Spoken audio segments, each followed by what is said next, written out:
Big weekend in college lacrosse in the books. So now we bring in Evan Washburn to talk all about it. I want to start off with the most recent upset just yesterday. Villanova edging out Maryland with a final score of 13-12. It was neck and neck from start to finish. So what was your biggest takeaway from that one?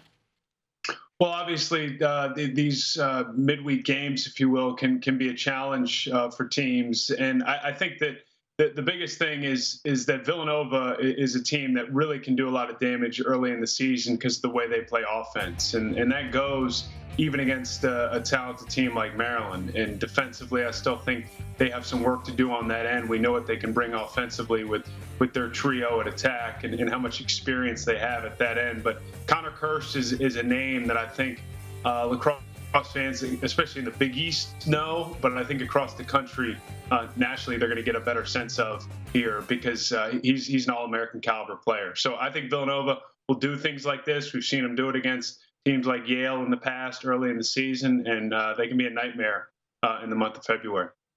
And as for the Terps in that one, they've been coming from behind in their last 3 games. This is just the first time it hasn't worked out in their favor. Do you see this continuous late offensive production as a potential problem for them?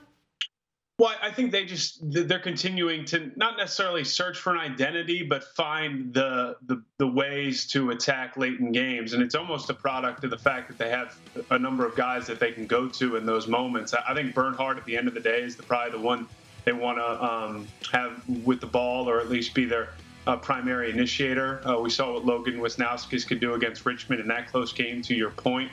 But really, if they take care of the ball better, the turnover numbers got ugly against Villanova, and find ways to defend down the stretch as well. Now, another exciting game, Syracuse staging the late comeback to get the win over Army over the weekend. Jamie Trimboli taking control of that one with 5 of the 9 goals for the Orange in the second half. This is the first time the Orange are 3-0 in 3 years. So what does that say about this Orange team? They're a really good team. They're deep, too. They have a number of players that can attack and put up points. You mentioned Trimboli. They obviously have Dordovic and Scanlon now, and Curry. I love their offense. But look, the story to me in this one, Mariah, was the play of Drake Porter. And he's a player that had a fantastic season last year, had moments, if you will. This year, he seems to anchor what's a really good defense, because they held an Army offense that was putting up points in bunches, and obviously had, I think, 36 goals in their first 3 games, close to 40. And the last 2 weeks, it's been a grind for the Black Knights, or at least the last 2 games. They lost to Marist, obviously, midweek before that game against Syracuse. But I think it's more a product of what Syracuse did defensively. And Porter, close to 20 saves in that game against some quality shooters for Army, to me, was really the story of the game. But to your point, they have a bevy of players that can beat you offensively. And as you just mentioned, Drake Porter, big game, 18 career high with 18 saves. So can you just speak to the importance of having that experienced guy in net for them all season?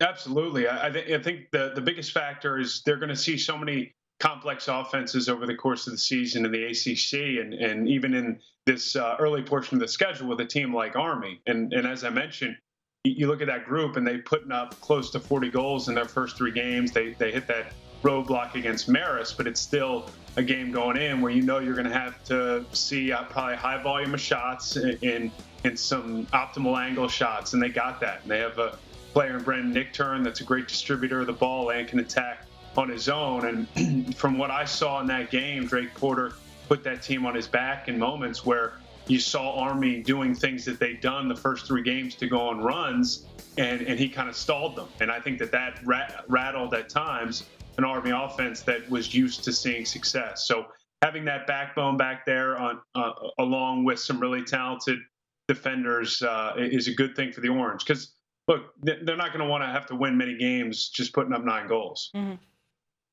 And another big one, Penn, their first win over the weekend over Duke, and without Sam Hanley. What does a win like this do for the Quakers heading into their home opener this weekend against Penn State? Yeah, I mean, look, that's going to be a challenge, but I think it gives them a ton of confidence.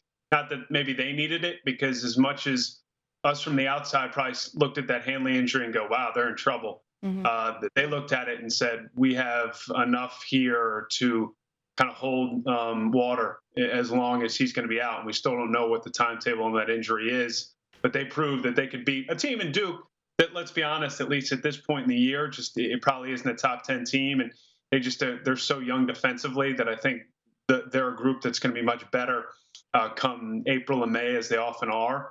But it's still a really quality win for Penn. Penn State, to me, is a different animal, and not having that caliber of player in Sam Hanley, if he is out again, is an issue. But this is an important prove it to yourself and prove it to the country kind of win without that type of player, and to get that type of win in a unique environment on the road there in Charlotte.